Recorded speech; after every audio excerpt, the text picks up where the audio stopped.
ବାପା ବାପା ଗଲାଣି ରାତି ଆସି 2ଟା ହେଲାଣି।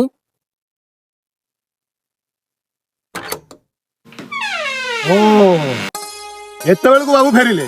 ସକାଳ 8ଟାରୁ ଯାଇଛି ଯେ ଯାଇଛି। କି ଗାଁ ଆମର ମିଶିଲା? ସକାଳ 8ଟାରୁ ଯାଇଛି, ରାତି ଆସି 2ଟା ହେଲାଣି।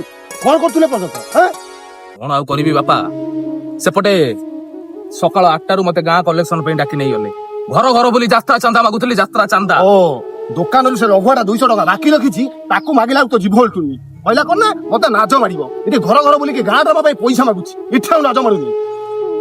ସେପଟୁ ଫେରି ଦେଖେ ତ ମ୍ୟୁଜିକ ରିହର୍ସାଲ ପାଇଁ ରୋଷେଇ ହବ, ସେଥିପାଇଁ ପରିବା କିଣିବାକୁ ମାର୍କେଟ ଚାଲି ଯାଇଥିଲେ। ମାର୍କେଟ ଆରେ ଏଇ ମତେ ପରା କାଲି କହିଥିଲି ଆଇଲା ବେଳେ 2 କିଲୋ ବାଇଗଣ ନେଇକି ଆସିବୁ ବଜାରରୁ ଫେରିଲା ବେଳେ। କହିଲା କଣ ମୁଁ ବାଇଗଣ ଫାଇଗଣ ବାଛି ପାରିବିନି, ମତେ ସେ କଥା କୁହନି। ମାନେ ଗାଁ ଡ୍ରାମା ପାଇଁ ପରିବା କିଣିବାକୁ ପଡୁଛୁ ନାଇଁ ରେ? ରୋଷେଇ ସରିଲା, ମ୍ୟୁଜିକ ରିହର୍ସାଲ ବି ସରିଲା।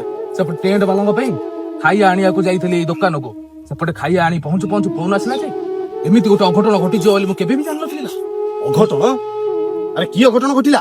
ମୁଁ ତ କିଛି କାମ କଲାନି ବାପା।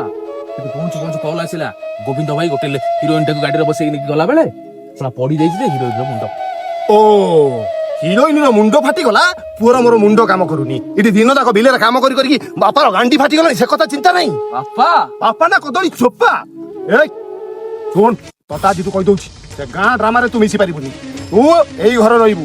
ତତେ 2ଟାରୁ ଗୋଟାଏ ନିଷ୍ପତ୍ତି ନେବାକୁ ପଡିବ। ତୋରେ ବାପା ଦରକାର ନା ଗାଁ ଡ୍ରାମା ଦରକାର? ବାପା ମତେ ଏମିତି ଜୀବନର ଦୋଛକିରେ ପକେଇ ଗଲବଲ କରୁଛ ଯେ ନା ମୁଁ ଏକୁଳର ହେଇପାରୁଛି ନା ମୁଁ ସେକୁଳର ହେଇପାରୁଛି, ନା ମୋ ଜନ୍ମ କଲା ବାପାର ହେଇପାରୁଛି ନା ଗାଁ ଡ୍ରାମାର। ବନ୍ଦ କର ସେ ଡ୍ରାମା ଡାଇଲଗ। ତତେ ମୁଁ କହୁଛି, ତୁ ଗାଁ ଡ୍ରାମାର ହବୁ ନା ବାପାର ହବୁ? ତୁ ବାପାର ହବୁ ନା ଗାଁ ଡ୍ରାମାର ହବୁ? କହ, ବାପାର ହବୁ ନା ଗାଁ ଡ୍ରାମାର ହବୁ? ରୁହ ବାପା, ତମେ ତ ବୁଢା ହେଲଣି, ଆଉ କିଛି ଦିନ ପରେ ଚାଲିଯିବ। ହେଲେ ମୁଁ କଳାକାରଟେ, କଳା ବିନା ବଞ୍ଚିବି କେମିତି? ତମର ମୁଁ ହେଇପାରିବିନି ବାପା, ମୁଁ ସେଇ ଗାଁ ଡ୍ରାମାର ହେବି। ଲକ୍ଷେ ଶିବ ପୂଜି ତୋ ଭଳିଆ ପୁଅ ପାଇଥିଲି, ଶେଷରେ ତୁ କଣ କହିଲୁ ନା ଗାଁ ଡ୍ରାମାର ହବୁ, ବାପାର ହବୁନି? ଠିକ ଅଛି, ତୁ ଘରୁ ବାହାର। ମୁଁ ମୋ ଘରେ ରହିପାରିବୁନି। ତୁଳାଙ୍ଗାର ଗାଁ ଡ୍ରାମାର ହବୁ, ସେ ହିରୋଇନଙ୍କ ସାଙ୍ଗେ ଥେଇ ଥେଇ ହବୁ। କାହାର ମୁଣ୍ଡ ଫାଟିଲା, ତୋ ମୁଣ୍ଡ କାମ କରୁନି। ବାହାର। କିଏ ବାବୁ ଯିବ କଳାକାର ମନ